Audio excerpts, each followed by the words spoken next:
I wanted to make an end of the year video reflecting upon 2024 and then try and work out ways that we can use that information going into 2025 to have more success with our music. That's both you and me. Towards the end of this video, we're going to collate it all into a way that you can put a personal roadmap for you in 2025 to help ensure that you hit your music production goals. So firstly, let's talk about what I think has been my favorite things that I've achieved this year within EDM tips. Well, a personal highlight for me was actually interviewing Ferry Corsten, because he was one of my favorite producers in the 90s when I got into DJing. So to actually be able to speak to him and pick his brains about music production was an absolute joy for me. I've also interviewed some of our most successful Accelerator students. Now they're off on their way with their music careers, and those interviews were also an absolute pleasure. I think really the biggest pleasure for me this year has been seeing some of the things that our students have achieved though, like Zoya being asked to mix the In Search of Sunrise compilation, which is an incredible achievement, or David hitting number 3 in the Beatport charts, or both Sizzler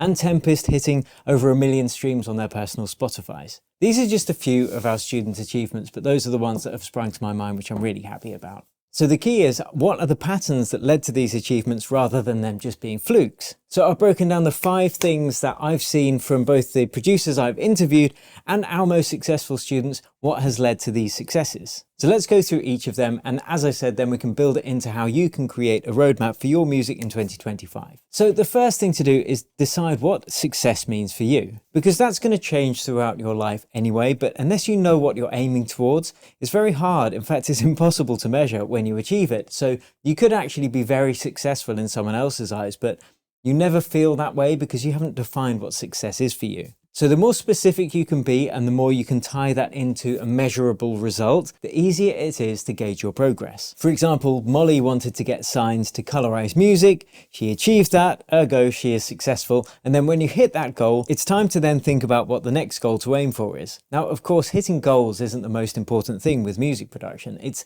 the joy of music production that we get started to do this, right? But by having some kind of goals to work towards, it can give real context for all the hard work that you have to put in. And when you start getting disheartened or frustrated that progress is slow, having that goal kind of pulling you forwards, what I call your fire goal, because it's like a fire in your belly, that can be the difference between just giving up or starting a new idea. And that's literally what 95% of bedroom producers do.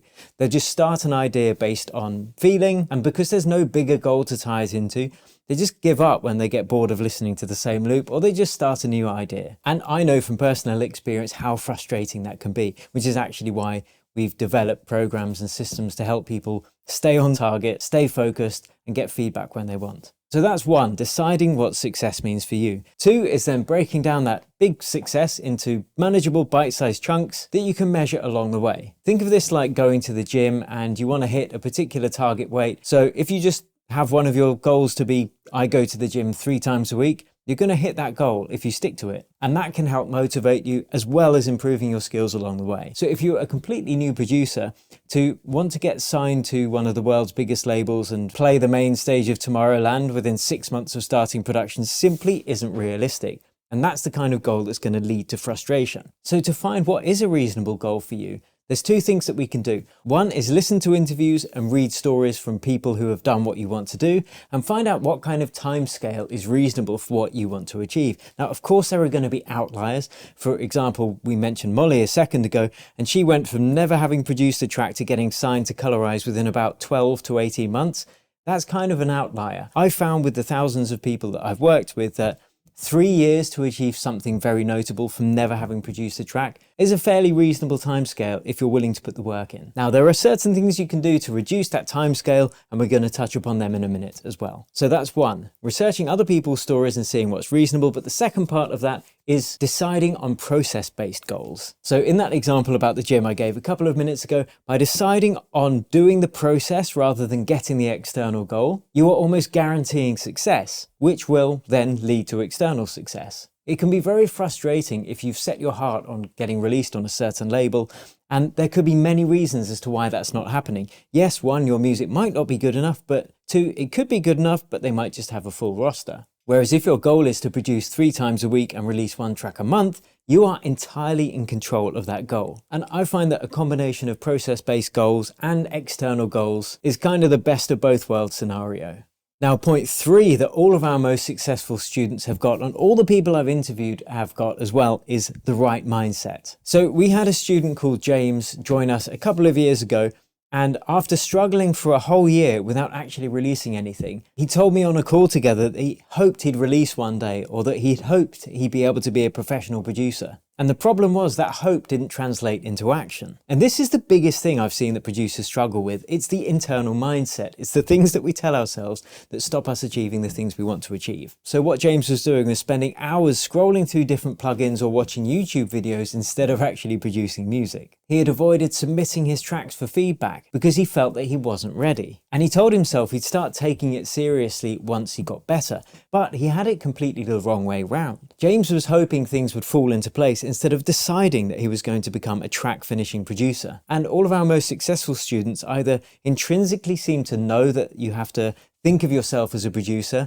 and then the results will come, or maybe they've picked it up through experience or reading self-help books. That's the way I picked it up. And actually a book that Molly recommended to me when I was interviewing her was Rick Rubin's The Artist's Way. So if you're going to get a book to read to kick off the new year, that's a good one. I've read it now and it's brilliant. But once I shared that with James, something clicked in his head and he actually got it. And he released his first track about 1 week after that. So he'd spent an entire year struggling, and then just by shifting his mindset within 7 days of that point, actually achieved the thing that he wanted to achieve the most, which was to release his first track. And the reason that works is because once you start believing your identity to be a certain way, you start making your decisions based off that new identity. So you're going to invest in your music production, you're going to invest in mentorship or in new sample packs, you're going to start sacrificing other things to spend time working on your music and getting feedback on it. So then James sacrificed watching YouTube videos, he sacrificed going out to the pub, he booked in 3 hours every day for that week to produce music, and he booked in time at the end of the week to go through the process of self-publishing that music and releasing it. He didn't spend any more time doing the actual stuff, he just did different stuff in that time. So fast forward 6 months on from that, and James has now released 8 tracks, he's now signed to one of his favourite labels, and he stopped thinking of himself as someone trying to make it, and he thinks of himself, quite rightly, as a music producer. And that ties me in with number 4, which is deciding on what you're willing to sacrifice. All of our students who are hitting millions of streams a year, or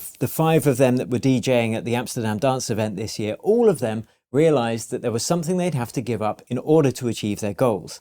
Now, almost all of them had full-time jobs. Many of them have families. So I get it, time's tight when you have all these other commitments. But by having a combination of that fire goal that really pulls you forwards, breaking that down into achievable goals, and by adopting the identity of a productive music producer, it allowed all of the less important stuff to be cut away from their lives. And the more specific and focused you are, the easier those decisions are to make. And I would say that the 5th characteristic that all of our most successful students share, and the big name producers I've both met and interviewed, has been an openness to collaboration. Now, whether that's getting help with learning music production, which obviously that's what our students do, that's how I've come to meet them, or just finding other producers to collaborate with. That is a common thread through every successful producer I've ever met or even heard of. So let's get on to how you can create your own 2025 roadmap for achieving your music production goals. I've created one and linked to it, which you can download for free below this video, so you can just have it on your desktop or print it out, stick it on your wall, whatever. So I want you to analyze your strengths and weaknesses as you can see them throughout 2024. Are there technical skills that you're lacking?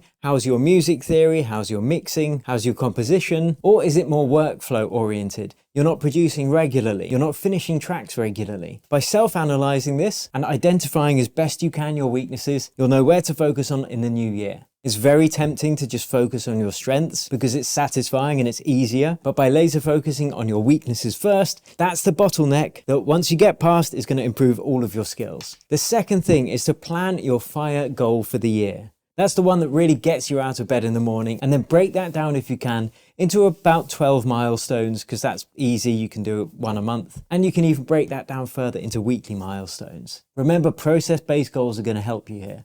And 3 is decide if you want to seek mentorship, be that through EDM tips or other communities online. Getting feedback on your music and collaborating with other producers can really help get that fire going, and having other people that are counting on you and that you're counting on. Again, with the gym analogy, if you book a gym and you pay for it up front and you've got a personal trainer there, you're probably going to turn up to the gym, you're probably going to get the results. It's much harder to do it on your own. There are a few more things in that success planner. So as I said, you can download it for free. So 2025 could be your breakthrough year. And when you've decided on what your goals are for 2025, do let me know in the comments below, because I would love to be citing you as one of our success stories 12 months from today. Now, if you want more inspiration, I recommend watching a couple of the interviews that I'm linking to now with some fantastic producers, and pay special attention to their mindset, because you're going to see a similarity. You're going to see a running thread through that. And once you understand that, everything can change for you.